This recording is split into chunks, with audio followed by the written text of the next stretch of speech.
আসসালামু আলাইকুম, স্বাগতম সবাইকে। আজকের টিউটোরিয়ালে থাকছে পিক্সেলল্যাব অ্যাপসের শেপ লোগোর ডিজাইন ইনশাআল্লাহ। প্রথমে পিক্সেলল্যাব অ্যাপসটি ওপেন করে আর্টবোর্ডের কালারটি সাদা করে দিব। এরপর শেপ থেকে রেক্টেঙ্গেল শেপটি নিয়ে কালারটি পরিবর্তন করে দিব। শেপটির সাইজ কিছুটা চিকন করব, রিলেটিভ পজিশন থেকে শেপটিকে মাঝ বরাবর নিব। এরপর শেপটির আরেকটি কপি করব এবং এই শেপটির কালারটি পরিবর্তন করব। দ্বিতীয় শেপটি একটু ছোট হবে, ঠিক পজিশনে করে দিব। এবার লেয়ার অপশনে গিয়ে দুইটি শেপকে একত্রে গ্রুপ করে নিব। এবার ইরিচ কালারে গিয়ে লাল কালারটি হাইড করার জন্য কালার পিকার নিয়ে লাল কালারের উপর প্রেস করলেই লাল কালারটি হাইড হয়ে যাবে। তারপর নিচের অংশটুকু কাটতে আবার একটি স্কয়ার শেপ নিব। শেপটির অন্য একটি কালার দিয়ে একইভাবে দুইটাকে গ্রুপ করে নিব এবং আগের মতোই ইরিচ কালারে গিয়ে আকাশী কালারটিকে ইরিচ করব। এবার ডিজাইনটির আরেকটি কপি করে রোটেট করে দিব। প্রথম ডিজাইনটির কালার চেঞ্জ করব এবং গ্রুপ করে এক করে নিব।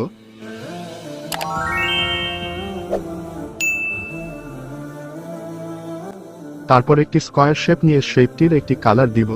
ভিডিওতে দেখানো নিয়ম অনুযায়ী হালকা বাঁকা করে নিব। তারপর সবগুলোকে একত্রে গ্রুপ করে আবারও ইরিচ কালার থেকে বাড়তি শেপের কালারটি পিক করে ইরিচ করে দিব।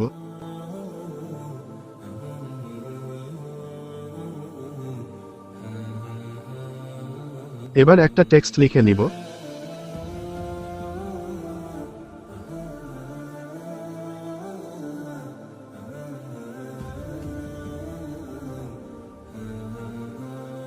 টেক্সটির একটি ফন্ট সিলেক্ট করে কালার দিয়ে দিব এবং সবগুলোকে গ্রুপ করে নিব।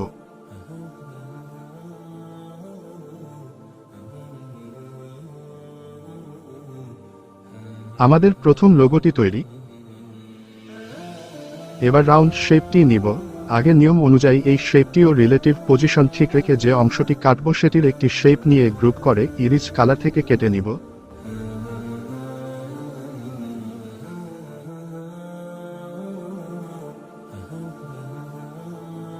ভিডিওটি মনোযোগ দিয়ে দেখুন।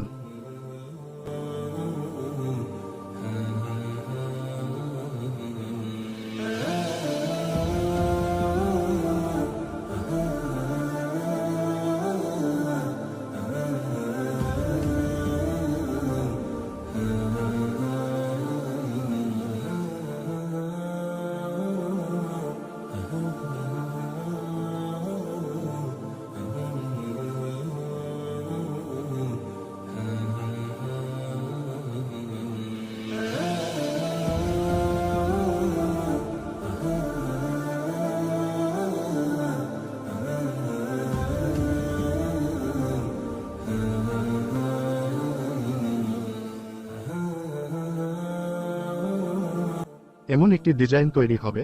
এবার রিলেটিভ পজিশন মাঝ বরাবর নিয়ে ডিজাইনটির আরও একটি কপি করব। এরপর 3D রোটেট থেকে উপরের অপশনটা একদম বাড়িয়ে দিব।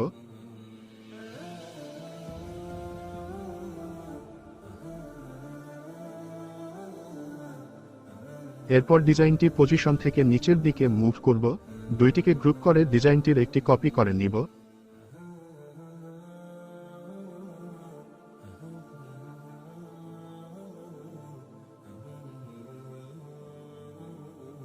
একইভাবে 3D রোটেট থেকে নিচের অপশনটা বাড়িয়ে দিব এবং মুভ করে সাইজ মতো রাখব। এবার একটি টেক্সট লিখে ফন্ট সিলেক্ট করে নিব। কালারে গিয়ে একটু নিচে সিলেকশন থেকে দুইটা টেক্সটের কালার দুই রকম দিব এবং গ্রুপ করে নিব।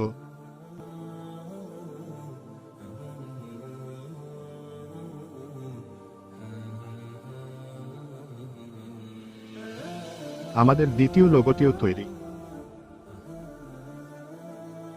ভিডিওটি মনোযোগ দিয়ে দেখুন।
তো আজকে এ পর্যন্তই। সবাই ভালো থাকুন, সুস্থ থাকুন। আসসালামু আলাইকুম।